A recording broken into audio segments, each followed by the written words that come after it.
Top Gun Maverick was surprisingly pretty good. I didn't really expect much from this movie going into it because I don't really like and or remember the original, but in my opinion, this new movie not only helped me to appreciate the original, but also enhance the original. And now I finally get why people like Top Gun as much as they do. So I've always been super baffled as to why people even like the original Top Gun.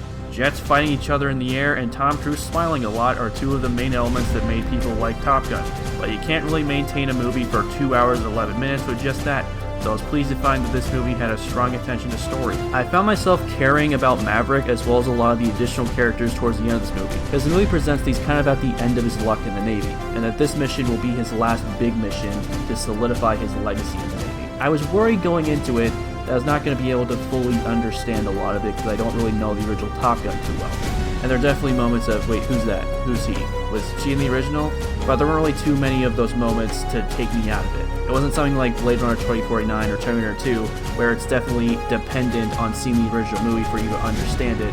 This movie is open to wide audiences so that they can enjoy this movie as well. This movie managed to be a good passing of the torch movie, similar to Creed or Star Wars The Force Awakens, where you bring in new characters for the new generation to enjoy. The effects were also very impressive, probably even more so than most movies nowadays because they actually flew real planes in a lot of the flying scenes.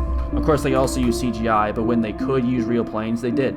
Overall, the original Top Gun, in my opinion, is more or less just a music video for 2 hours with some jet scenes and a few dialogue scenes that I don't really find much interest in. But this new installment helped me to care about the characters, which is probably the most important thing when you're making a movie. B+, not bad.